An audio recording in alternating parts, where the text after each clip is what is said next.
Indonesia, sebuah negara yang terus tumbuh dengan gedung pencakar langit menjulang, teknologi yang semakin maju, dan geliat ekonomi yang kerap dibanggakan. Kita sering mendengar narasi tentang kemajuan, inovasi, dan janji-janji masa depan yang cerah. Tapi, pernahkah sejenak kita berhenti dan bertanya, bagaimana realita hidup bagi sebagian besar warga negaranya? Bagi mereka yang berada di garis tengah, di lapisan menengah ke bawah, seberapa ruwet sebenarnya hidup di negeri ini jika Anda bukan bagian dari golongan yang berprivilege? Dalam video ini, kita akan coba membedah kerumitan itu. Bukan sekedar opini, tapi kita akan melihatnya dari dua lensa. Kacamata awam yang merasakan langsung, dan kacamata pakar ekonomi yang mencoba memahami akar masalahnya. Mari kita mulai dengan apa yang paling dekat dengan kita, pengalaman langsung.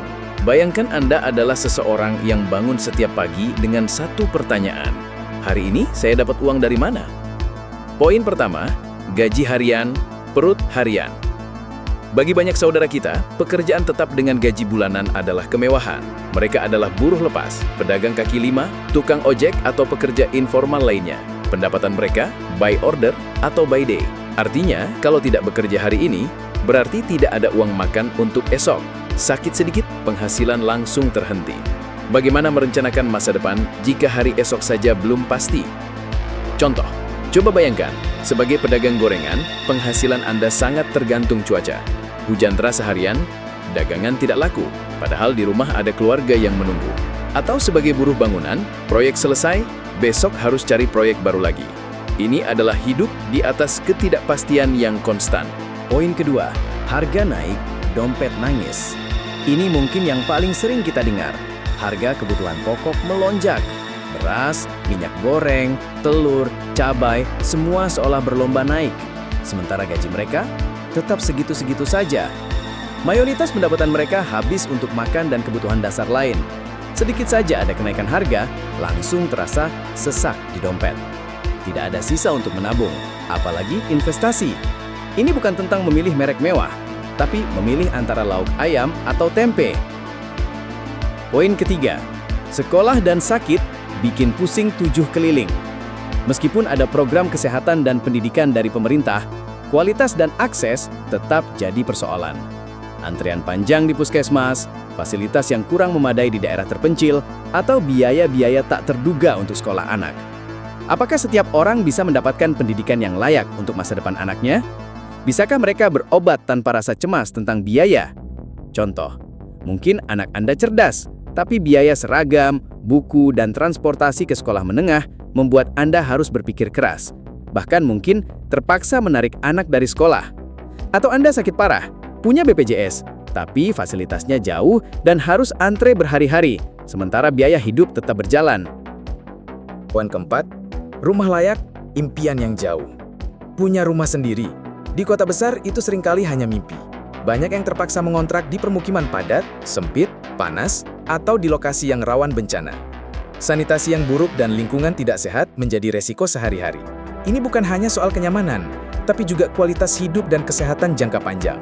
Poin kelima, terjerat utang, beban berat tak berujung.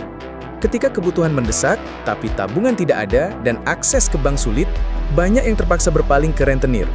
Bunga yang mencekik membuat mereka makin terjerat. Pinjam 1 juta, harus kembalikan 1,5 juta dalam sebulan. Ini adalah lingkaran setan yang sangat sulit diputus, membuat hidup mereka dihantui kecemasan dan tagihan. Poin keenam, tak punya bantalan pengaman. Bayangkan hidup tanpa jaring pengaman, tidak ada tabungan, tidak ada asuransi. Ketika terjadi musibah seperti sakit parah, PHK, atau bencana alam, mereka langsung jatuh dan tidak punya pegangan sama sekali.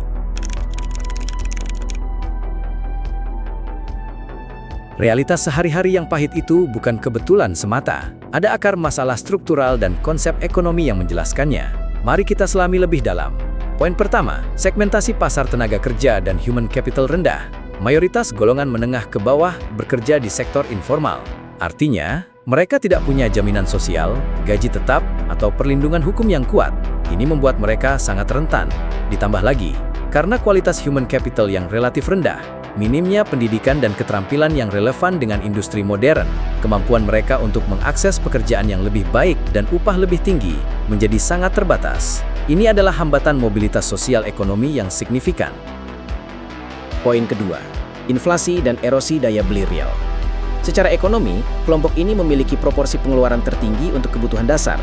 Artinya, setiap kenaikan inflasi pada harga pangan atau energi langsung menggerus daya beli real mereka. Pertumbuhan ekonomi nasional mungkin positif, tapi jika disparitas pendapatan, yang bisa kita lihat dari rasio Gini, tetap tinggi, berarti kue ekonomi itu tidak terdistribusi secara merata, dan sebagian besar masyarakat bawah hanya mendapatkan remah-remahnya. Poin ketiga, akses kualitas layanan dasar. Meskipun pemerintah telah meluncurkan program-program besar seperti JKN dan BOS, tantangannya ada pada kualitas dan pemerataan akses. Di banyak daerah, fasilitas kesehatan atau pendidikan berkualitas tinggi masih sulit dijangkau. Ini bukan sekedar punya kartu, tapi bisa mendapatkan layanan yang benar-benar mengubah hidup. Ketika human capital tidak bisa diakumulasi secara optimal, siklus kemiskinan menjadi sulit diputus. Poin keempat, rendahnya inklusi keuangan dan perangkap utang. Ini adalah poin krusial.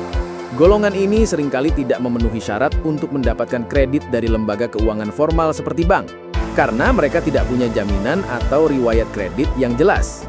Akibatnya, mereka terpaksa mencari pinjaman dari sumber informal atau rentenir yang menerapkan suku bunga eksorbitan. Ini bukan solusi, melainkan jebakan yang makin memperparah kondisi finansial mereka, menciptakan perangkap utang yang sangat sulit dilepaskan. Poin kelima, efektivitas jaring pengaman sosial atau social safety nets. Pemerintah punya program bantuan sosial seperti PKH atau BPNT yang berfungsi sebagai jaring pengaman saat masyarakat jatuh. Namun tantangannya adalah akurasi data target penerima, distribusi yang efisien, dan besaran bantuan yang terkadang belum cukup untuk benar-benar mengangkat mereka dari garis kemiskinan. Tanpa jaring pengaman yang kuat dan merata, mereka sangat rentan terhadap setiap guncangan ekonomi atau krisis pribadi. Dari kedua lensa ini, kita bisa menyimpulkan bahwa hidup golongan menengah ke bawah di Indonesia adalah sebuah lingkaran kompleks keterbatasan dan kerentanan. Keterbatasan akses pada pendidikan dan pekerjaan layak menghasilkan pendapatan rendah.